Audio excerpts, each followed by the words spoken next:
Okay, right, should we start, loves?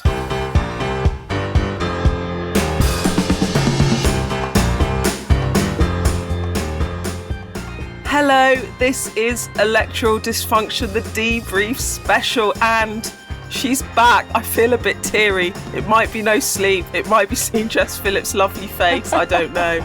We last saw her heading to Euston Station with her dirty washing in a bag for life. Jess Phillips, welcome home. Oh, gosh, I can't tell you. Last night, when I was meant to come on with you guys, I was in the Birmingham Count and they were like, Beth and Ruth are there. And I heard your voices and I basically held it together all day in what was a dreadful day. And then I heard your voices and I got all like, I'm going to start crying. But I did continue to hold it together because Tom was with me and he said, you look like a div.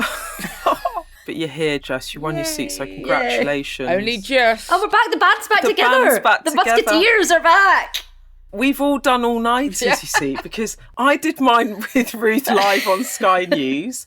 It's Friday tea time. Ruth, have you slept? No, not since. I got up at 6:45 on Thursday morning, and it's now basically 6:45 Spanish time, because I'm back in Spain now, on the Friday night, and I haven't slept. Yeah. My voice is so deep, I sound like Beth Rigby. All right, darling. All right. I sound like I've done like an absolutely banger all-nighter, and I suppose in a way I have, but I've definitely gone about 3 octaves lower. I'm like husky lady now. I mean, honestly, I actually have had 2.5 hours sleep. So I, like you, Ruth, got up at 7 a.m, went to Sky, pulled an all-nighter, got into a cab, went to a hotel, had a shower and costume change, went to Downing Street, did the handover of power, did about 3 hours of live broadcasting, got back in a cab, came to a hotel, went to sleep for 2 hours, woke up, I'm on the pod, and I'm sort of having an out-of-body experience. I feel a bit teary. You shouldn't have gone to sleep, you see. You should have powered through. Yeah, it's the sleep that's killing you. Is it? Is it the sleep that kills you? If you don't have at least 4 hours, then it's worse than not having it at all. We need to cancel this pod record because I need to go and get a couple more hours. So sorry about, it was a momentous day. Anyway, Jess, if you're wondering what you've missed, basically this is what you missed. Are you looking forward to the election? Can you win it? Can you win it? Have you got your own battle bus? I've got a battle bus. Has it got your name on the side? You'll have to wait and see. I'll let you on it. Okay, so you've got your own battle bus, an Angie Rayner battle bus is about to be unleashed. An Angie Rayner battle bus. Yes. Wow. You're going to love it. I'm coming on it. It's got a fridge. I realised I hadn't eaten since lunchtime. I was like, shit, I better just have something in me. And there was a packet of Haribos. Is that actually what you call them? No, it was the night, like, I tell you what that was. It was the night after the leaders' debate. Again, I hadn't slept, gone to the Labour launch in Manchester, done all of that, sat down to do the pod at 8 p.m. and my brain had stopped working. And then I became a meme. We made it into 3 entries in the top WTF, that's what the F, moments of the election 2024. And we hit 2 million downloads with our little old podcast. Oh my God. Woo! I know. I liked it more. No, it's not. If you'd been here, we'd have got 3 million. Yeah, exactly. Anyway. Do you know, I loved Aisha standing in. I loved all the guests that you picked, Jess, but we really did miss you. I miss you too. I listen to it every week. I listened to both episodes while I was driving around, dropping off posters and things. I had about 3 or 4 people turn up on election day to help, and they said, we came because we listened to the podcast. Wow. Oh. Yeah, so they were like, we just really like you on the podcast, so we thought we'd come and help. Well, look, we are reunited and we have a lengthy list of things we need to talk about, including what will Prime Minister Starmer be like? What can we expect from the Tories now and the rise of the other parties? Jess Phillips, you are the returning Labour MP for Birmingham Yardley. We have to start with you. Now, for anyone who hasn't followed your campaign, if they saw your declaration, and I just watched it back when I woke from my slumber, they'll have a sense of the last few weeks for you. Do you mind if we play some of it, Jess? What happened? Yeah, fine. This was as a returning officer confirmed you'd won with a majority of 693. That is a tight count. That is to the wire. Let's have a listen. Jess Phillips, Labour Party.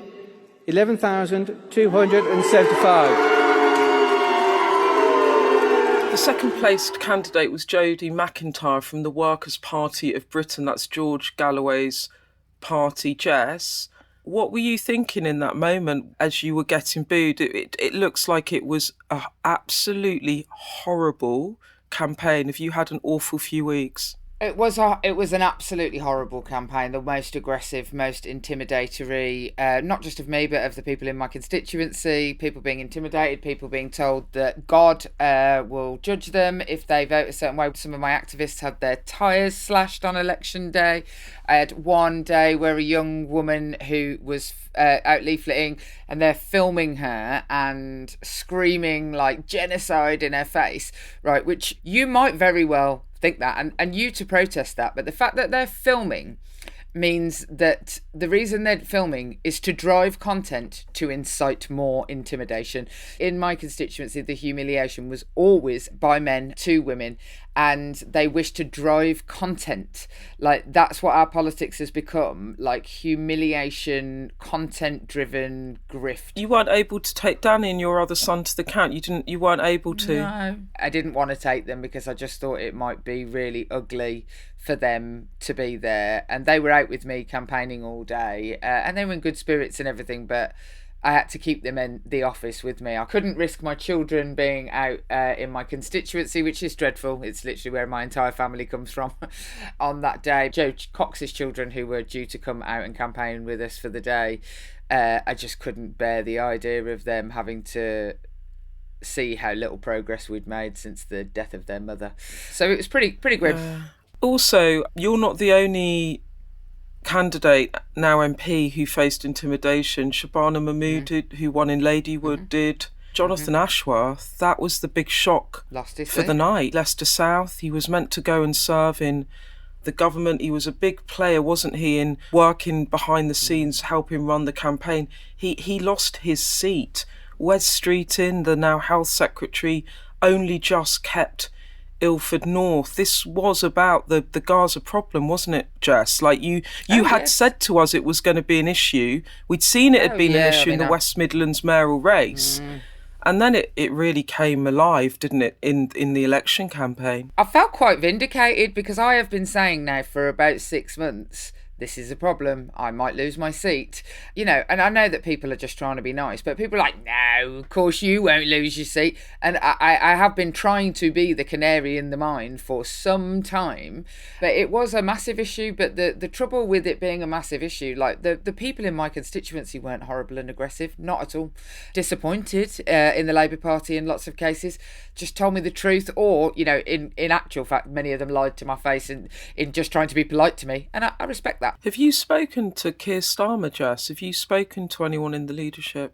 Not today, no, I haven't. But to be fair, you know, he's probably had to have a chat with Biden. I mean, I do think I should Trump Biden, if you'll excuse the pun. I should Trump Biden in the phone call. But, you know, he's like been writing down like what to do in the case of a nuclear attack and stuff. So I will cut him some slack. But the thing is, do you know what? It isn't even what the Labour Party has to do on Gaza, because, do you know, it would all just be posturing, because we don't have any control over what happens, what Netanyahu does. So now what the Labour Party is going to have to do is make sure that places like Birmingham, you know, this was a tipping point for people who have watched their entire areas degraded and feel like they're, you know, the poor urban areas get nothing. Like, we're going to have to do something for these people, because actually they're not obsessed by one issue. They're obsessed by the fact that they feel ignored for a long time, and the Labour Party is going to have to deal with that. And so I will very much be speaking to Keir Starmer about that. But Shabana Mahmood was in with him today. I watched her walking up 10 Downing Street to go and get her job.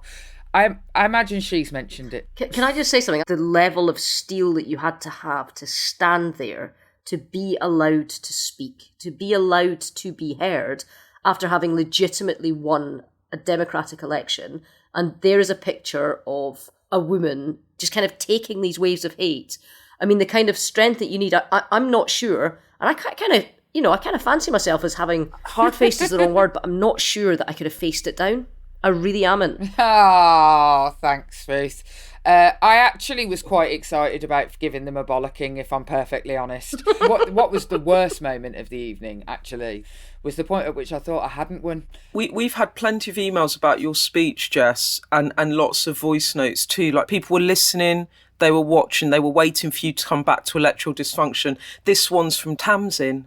Watching the results of your constituency, I felt horrified, awed, proud, the whole mix. I'm really sorry that you have to put up with what you do to do your job, but you are an inspiration to women up and down the country, and yeah, thank you for all that you do. We're all with you. Oh, I haven't slept, and what these people need to realise is that Tamsin has hit on there is that was more likely to make me cry than they were. That actually, if you come at me with aggression, I will grow. And I will get stronger. Whereas Tamsin could easily fell me and turn me into a gibbering wreck. It's because you've had to put your hard helmet on for weeks and go and fight. Exactly.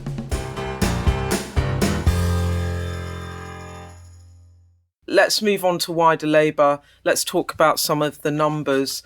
They have got 412 seats, up from 202 in 2019, but the national vote share has barely moved, and it has barely moved in the context of a Jeremy Corbyn Labour administration back in 2019 that got the worst performance since 1935 in terms of seats, right? This is all part of their voter efficiency strategy, and the way that worked was that Morgan McSweeney, which is the campaign chief, it was all about working out how to get voters in very marginal seats to shift the dial and not try and pile up votes in seats that would probably vote Labour anyway.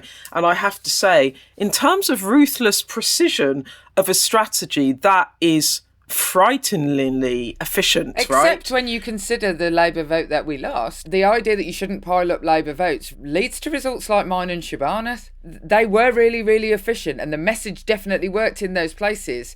But it screwed some of us. It doesn't not come at a cost, and I think that the next phase of the story is how do you deepen that? Part of a voter efficiency strategy is that you put resources into certain seats that you want to win, and you don't put resource into seats that have big majorities. Was that your experience, that you were not helped? I mean, I wasn't massively helped, and I'm a brilliant campaign organiser anyway, so I can get my own people. But also, I don't know if you've heard from Tamsin, but I'm really inspirational, so people just turn up. But they recognised about sort of 2 weeks into the election campaign that they had a problem with people like me, Shabana, presumably Jonathan Ashworth, although I don't think anyone was expecting that. I wouldn't have been in my seat for this election because I had a safe Labour seat. So they would have sent people like me and the activists from my seat to Birmingham Northfield, which we were trying to win, for example. But they didn't do that. And they stopped doing that about 3-4 months ago. So, you know, they did recognise that there were some problems, but I don't think that they recognised it anywhere nearly enough. Just going back to the vote share, because Jess, I do want to ask you about this. The second largest ever Labour majority from a man who took over a party that everyone thought was done for a decade or more, and he has earned the right, I would argue, to be one of the most consequential prime ministers of modern British history. Whether he lands it or not, you know, we're going to watch that unfold, but he is election-wise as a winner in there with Attlee in 45, and Attlee created the welfare state and NATO. You've got Margaret Thatcher, one of the most enduring prime ministers in terms of the public consciousness, in 79. You've got Blair in 97, and now you have Starmer 2024, right? You can't deny him that, but he has won 412 seats, a majority of 168 on a vote share of 33.8%. Corbyn won more votes in 2019 than Starmer in 2024. Corbyn won 10.2 million. Starmer won 9.7 million. Jess, I'm interested in this because from my perspective, I've been arguing it, and I want to know if you think I'm right or wrong. You put me back in my little box if you want. But it seems to me like the the support is broad, but it's quite shallow, that people were voting a Tory government out as well as voting Labour in. And it is a challenge for him, isn't it? Oh, 100%. Look, I think both those things can be true. I think, Yes. and, it is totally consequential. And, if I had that sort of majority, I might, go down in a blaze of glory and just, do social care, get it fucking done. But the thing is that actually you can do very little in 5 years. And people should try and understand this. That even to get, a fairly innocuous bill through Parliament, even if everybody agreed with it, still takes a year for that law. And then the practicality of that law coming into place takes about 3 years. So with that sort of time frame, he does need to win another election to be as consequential. And at the moment, it is incredibly shallow. The Labour Party is going to have nibblers from all over on very small majorities. And actually, you can't be very consequential if your majority is falling. And I'm going to come to that because you've neatly brought me on to the next section. But I want to ask you one more thing, Jess, before we go on to that, because you just said, if I had a majority that big, I would be more radical. I go and fix social care. What's interesting about this is John McDonnell came onto the show last night with me and Ruth, and the thing that really kind of got my little kind of spidey senses tingling was John McDonnell said exactly this. He said in 6 to 12 months, Keir Starmer, in order to bring the country with him, is going to have another iteration and build upon the first steps, and he's going to have to be more radical. And then he specifically said he will need to end the 2-child limit to benefits, right? Yeah. So he's already beating that drum before Starmer even step through the door. It's true, isn't it, that there will be massive pressure on him to be more radical because of the majority. Do I think that Keir Starmer wants to sort out social care and end the 2-child limit? Of course he fucking does. Of course he does. And actually, as soon as he can, he will.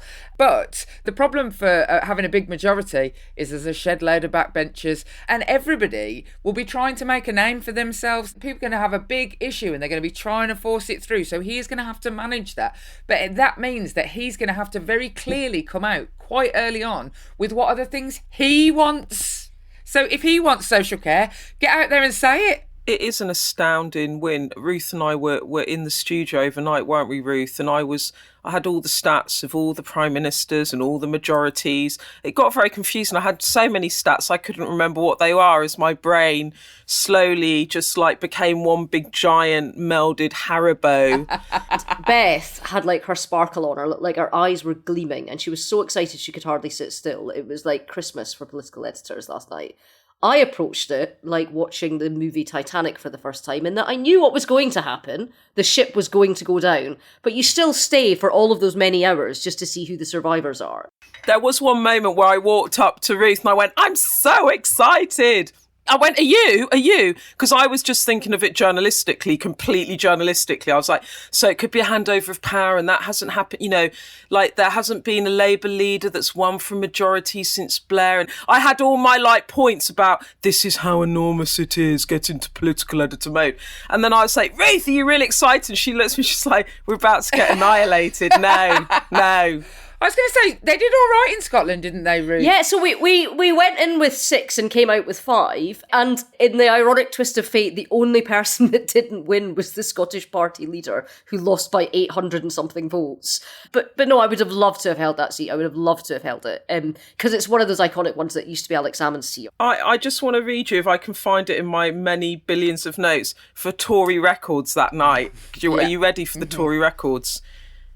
It was a record low for the number of seats won. It was a record low for vote share. It was a record number of seat losses. It was a record number of cabinet casualties. And it was a record swing against them. Rishi Sunak broke all the records, Ruth. Yeah, and I thought he was actually very dignified, both at his count and then speaking as he left office and taking responsibility for it. But that was a result that was many years in the making. Not just the terrible 6-week campaign, which I've talked at length about and is in no way redeemed. It was a dreadful campaign from start to finish, but that was an accumulation of years. And for me, and I know I'll get shouted at by a number of people in my party who will just look at this result and say, look at all these seats where the reform vote was enough to have had us beat the Labour candidate if you just added all the votes together, so therefore we should have pandered more to reform. This, for me, was the double whammy of the moral decrepitude of the Johnson administration met hard by the complete smashing to smithereens of the economic competence of the Truss administration. And actually, okay, Rishi Sunak, as we have discussed at length, has the political tenure of like the Tin Man from The Wizard of Oz. Like, he's not a campaigner, he's not got a touch and a feel for the politics of politics, but he's a hardworking individual that tried to steady the ship. Even if he'd been, you know, a beloved campaigner of the right, like a Ronald Reagan type figure, he was not pulling that back because we didn't have a story to tell the country about what being a Conservative is. All we had was Labour attacks. We couldn't say what was the unifying theme of our time in office because each of the 5 prime ministers had undone what the one before had done. We basically sent our candidates out on the doorsteps with nothing to offer people after the 14 years that were there. And we had a crap campaign, and we left D-Day early, and we said that you're deprived if you don't have Sky. Like, it was awful. He is a record breaker, though, and, you know, you never want to be knowingly mediocre. Whatever the legacy of his time in number 10, I think he's the 4th shortest serving prime minister. That is the legacy, right? The worst ever election defeat. I have been studying Arthur Balfour. The guy's had a hard night. Stop making short jokes. Like, he can't help his height. That's what you were going to say. Well, I didn't even think that. And that says a lot about how your minds work, not mine, huh? Because I didn't even think that. But the point is just on the speech, I actually said, that's the Rishi Sunak I remember that I knew when he was Chancellor and when he first became Prime Minister. And over the course of being Prime Minister, he turned into something else that was brittle, these attack lines, aggressive, tetchy. And then when you actually listen to the speech, he said, well, first he apologised. Then he said he took responsibility. He called Starmer a decent, public-spirited man who he respected. He said Starmer's success would be all of our success. He said it was a difficult day at the end of a number of difficult days. He thanked his wife and his beautiful children, at which point I thought she looked like she was going to break and cry. I found it, I thought it was very dignified.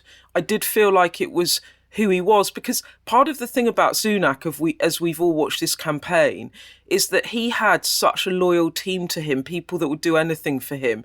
And I think you had a glimmer of that as to kind of what sort of a man he is and how he might be around people. But the problem was that it just disappeared in the campaign. I also think, Ruth, that for many Conservatives, they'd just be absolutely furious with him, whatever he says. And even if he ends personally in quite a dignified way, for the party, I mean, unforgivable, right, Ruth? Unforgivable. You know, when you get to the end of a long government, the factionalism within parties goes. You know, the jolly nice man that was giving out free money during the pandemic had ceased for the public a long time ago, but it ceased within the party too. There's a reason that he lost to Liz Truss when he stood, you know, and the reason that she was more popular than him, because there was this narrative that he was, he was a snake. And I think one of the big mistakes that he made was that he didn't do magnanimity in office, like you say, because he didn't have the confidence. He didn't have the political confidence. He didn't have the confidence to tell people, no, I'm not going to do culture wars, because that's not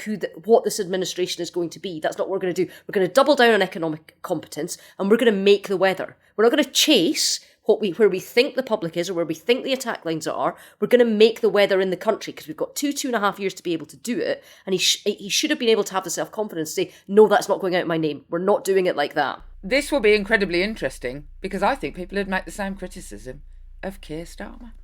So I think that the idea of confidence. Now, I personally think that when you are elected to be the Prime Minister, you put on a jacket that must make you feel like, like a total badass. I was going to say, do you think that we might see a different Keir Starmer now? I do. And what does it look like? What does this Keir Starmer look like, Jess? So I actually think it looks like the Keir Starmer that I know. He is a man who leans into his power quite well, and he understands the idea of power and what you could do with it. I think we are going to see a much more confident, a much more relaxed Keir Starmer. I don't think immediately, because his head's going to be spinning, isn't it? And actually we sort of have to, because he has to get his voice out into the country quite quickly about what it means, what this means, because I felt better this morning that my children were waking up under a Labour government. I just did, but that will only last a short amount of time. And Keir Starmer's going to have to fill some rooms, and he's going to have to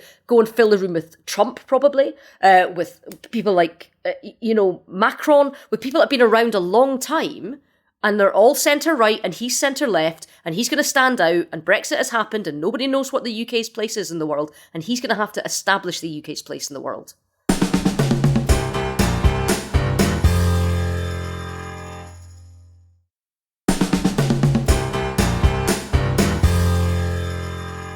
When you look around the rest of Parliament, there is so much to discuss. The Liberal Democrats up 63 seats to 71. Clearly getting on a paddleboard and falling off. Ed Davies played a blinder then. They are the third party, clearly again. His campaign strategy worked. And let's look at Reform. They won 5 seats. But they won the third biggest vote share in the country. They came second in 98 seats. That is a good night for them. Does their success put more pressure on Labour, Jess? I think Nigel Farage wants to spin that as being the thing, although there's almost as many Green MPs as there are Reform MPs. I think Nigel Farage really wants to act like he's the opposition, and I really, really hope that people don't give him the airtime to do that, frankly. I'm really looking forward to him having to deal with people's bins in Clacton and not being able to speak for hours in the debate. Look, I think that there is going to be quite a lot of opposition, but I actually think with the majority that Keir Starmer has got, and I think the Liberal Democrats will be, they're broadly going to be in line with us on many things. So I don't worry too much about that. I mean, Ruth, let me just ask you, because when I tell you those figures, right, as a Conservative, look what you've got going on. You've got the Lib Dems beasting you in a load of blue wall seats coming in at 71, and then on the flip side of that you have got Reform coming in second in lots of seats. When you're looking at that as a Conservative party member, as someone that wants the party to succeed, what the hell do they do with that? Where do they go with the leadership? So they're being squeezed by the Lib Dems in the centre ground. They're being squeezed by Reform on the right, and they're just getting squished in the middle. Where do you think the threat comes for them, and how do you think the party can respond? Well, first of all, I think we need to get a sense of identity back, and I think that's one of the things that we've lost. We had a Prime Minister in Rishi Sunak that wanted to square off particular groups of people rather than just setting a course. And so for me, what we would do is go back to Conservative values, and that's what I think the next sort of leader of the Tory party is going to be having to pick up. Sort of a broken and fractious party needs to talk about what it is that unites us, what it is that we believe in terms of freedom, in terms of choice, in terms of responsibility, in terms of sound money, in terms of all of these things that envelop so many more people and voted for us yesterday. But I fear that that's not the lesson that's going to be learned. I fear the lesson is that there's going to be a strong number of people within the party that think that because Reform got a high vote share, we just need to be more like Reform, and then we'll get all those votes back, and then we'll win tons of seats again. And I think that's the wrong lesson to learn. I would also pick up on Jess's point that I think there is a responsibility on broadcasters to be responsible and to recognise in terms of where the share of the seats is. That the Greens got 4 seats, Plaid Cymru got 4 seats, Reform got 5 seats, only 1 seat more. The SNP got 9 seats. The Liberal Democrats got 71 seats. Just because Nigel Farage is a self-promoting media tart doesn't mean that he gets so much more airtime than all of these other parties. I agree totally. My husband was constantly today, he was like, why am I watching Nigel Farage give a speech? Why am I not watching the Green Party give a speech? They had a massive vote share, and actually I'm glad that he got some MPs, because I think it is a horrible thing for democracy to get massive vote shares and to get and deliver no MPs. It creates a valve that hasn't been cut off. So I think that Nigel Farage gets to be that valve of the amount of people who voted Reform in our country. But that it doesn't get to be more than that. But I think what's interesting is everyone's talking about the rise of the other parties beyond Labour and the Conservatives. They're not talking about the fall of the SNP. And I know that's the sort of thing that I would talk about because we've obviously clashed all down the years. But yes, we took a humping last night. We lost 2/3 of our MPs. The SNP lost 80% of their MPs.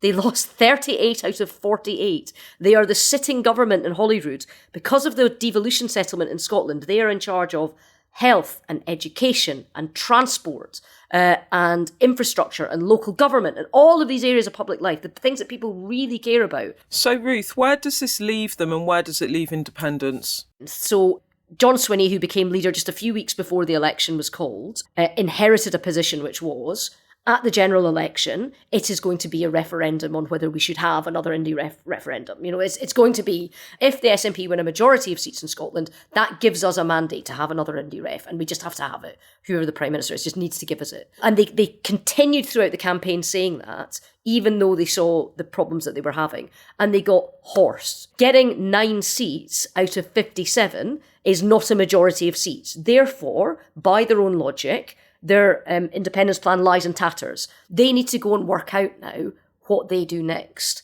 They need to do it without over £1 million of short money that they've just lost. They are really going to have to reassess what happens now and also what party they are, because they used to be a rural party. They've now been beaten back into a rural party, even though, particularly the Nicola Sturgeon years, were very central belt, very urban. So they've got an identity problem as well as a messaging problem and a priorities problem. Because John Swinney was right when he came on the telly last night. A lot of people in Scotland still believe in independence, but they don't prioritise another referendum. Well, look, I need to just stand back. We need to take it all in. We've just had... Ruth's like taking a really long, deep breath. And I said, take it on. She sort of leaned back, did the biggest breath, like a yogic breath of deep breathing there. A tantric. I'm going to tell everyone this. I got to Sky, walked into a dressing room, nothing in there. I go into Ruth's. There is 6 packs of Parma ham, endless Haribos, like 50 things of Diet Coke. So about 5:30 in the morning, I went, Ruth, I think I need some Parma ham. And she got someone to go and get her Parma ham. And then we both sat at the desk eating a pack of Parma ham. And Andy Burnham, who was on set, was like, you two are really weird. And we're like, yeah, we are. Do you want to listen to our pod? What's it to you? Anyway, Jess, this might be harder for you because you were actually in the moment having a count. But as we look back on what we will look back on as one of the most momentous election nights that we have ever lived through, surely, right? What were the moments? Ruth, what were your moments in that crazy night that we spent together? So significant, but not happy moment. But a significant moment was Liz Truss losing because, you know, she's got a collection of people that are her supporters, and I think they would have wanted to play a very key role in what comes next, who the next leader is. And I think even she might have been eyeing up a comeback, and that is now been ripped out. And I think that changes what's going to happen. There's a lot that we're going to talk about the future of the Tory party, and there'll be a lot in there in future pods. But that has manifestly changed what that looks like. Yes, Liz Truss lost her seat by but a few hundred votes. I was going to say Liz Truss, like, being forced onto the stage. Like, she didn't even want to stand on the stage. Like, she was literally forced, not giving a speech. When I thought I'd lost, I wanted to just get in bed. And the thought of having to go and stand on the stage and give a speech was the most horrifying thing in the world. Like, basically, Tom said, put your big girl pants on. Like, get out of the house. You owe it to the people that you need to thank to do it. You do. And you know, all she needed to do was to stand there and go, that is a disgrace. But I mean, sorry, I'm being flippant. And actually, it is horrible to lose your job on a stage in front of 300 people from the opposition baying for you and all the rest of it. But it is the gig and you know it. And also, particularly if, you know, you've been the Prime Minister, even if it was only for a minute and a half, like, you're supposed to understand what your duties are. For me, I would say one of my standout moments genuinely was John Ashworth losing Leicester South. And that was just the sheer shock factor. When I saw it coming through on my WhatsApps, I had a gasp. And also Jeremy Hunt only just clung on to his seat. That would have been the sort of Portillo moment, if you want. I felt like the Liz Truss losing her seat was like a Portillo moment in the sense that it was a really safe seat. Jess, what about for you? Always the exit poll for me. I have a tradition where I'm always have to be in my car with a woman called Claire Spencer, who's a Labour Party activist, and she just turns up at like 9:30 just to do this with me. But the feeling of that exit poll coming in, even though my son said to me this morning, it was so entirely predictable that this was where we were going to end up. Even though I've sat in a car with her when we thought that it was going to be different and listened to exit polls, some shocking, the Hung Parliament one in 2017, I drove into a bin. But I felt really, really, really not even hopeful, just like a sense of relief. That exit poll moment, especially when you're doing it live on television and you know that millions of people are tuning in and you then have to kind of try and capture the moment. I mean, I could hear my heart in my ears. It felt so momentous. And then to see that figure come and realise that this guy had kind of done what Blair had done. I knew in that moment, I was like, this isn't just an election. This is one of the biggies. So that was sort of thrilling to just be part of it and cover it. Look, we have got a record number of new MPs, more than 300. We'd be really interested in what your advice to them would be. What do you want them to do? How do you want them to behave? Maybe we can have our own electoral dysfunction charter. So send in some of your suggestions. Let us know. Email us on electoraldysfunction@sky.uk. WhatsApp me on the burner phone 07934 200 444. Send us in your big memories of the night, how you found it all. We just would love to hear from you. And are we all just sleeping this weekend, Ruth? Yeah. Well, actually, I've got a small boy that I promised I'd take to a water slide park, so I'm going to do that and then I'm going to sleep. I'm going to Joe Lycett's birthday drinks now, even though I've had no sleep. And then tomorrow, Joe Cox's kids and Brendan and Anna, who works for me, are coming to see me because they didn't get to come on election day, and we are just going to have some nice times together. That sounds really nice. Well, I'm going back to Downing Street on Saturday. And then I'm going to have a rest. And then I'm going to go to NATO. I'm so excited just about have going a drink along to the NATO. way somewhere, Beth. That sounds terrible. I haven't actually had a drink for a couple of weeks now because I had to kind of prepare for election night and I had to be very focused and disciplined. I am the Keir Starmer of political journalism. I'm very focused. I take nothing for granted. I'm in the service of working people. No, he's boring as sin and you're not. Oh, thanks, man. If he went to the pub, he'd get a light lager shandy and some ready salted crisps. That's how interesting he is. Do you know what my son said earlier? He said, do you think he drinks Peroni? And my husband said, why did you pick that? That's the most basic option. And he was like, maybe that's why. Well, I'll tell you what, on the plane huddle over when we go to Washington, D.C., I'm going to ask him what beer he drinks and I'll report back. Right, we've got to go. Thank you, Jess. It's a bloody joy to have you back. Honestly, love you. Ruth. Thank it was you. a bloody joy to do election night with you, but I wish I was coming down that water slide with you and your little boy. Honestly, I just love to go on a water slide right now and then have a massive cocktail with an umbrella. Davey's probably doing one right now. Exactly. Go with it. All right, ladies, got to love you and leave you. Electoral dysfunctioners, I hope you enjoyed election night. And we will be back next week. I'll probably be doing it from Washington, D.C. Bloody hell, that's going to be fun, isn't it? Okay, bye, everyone. Bye. Bye. Bye.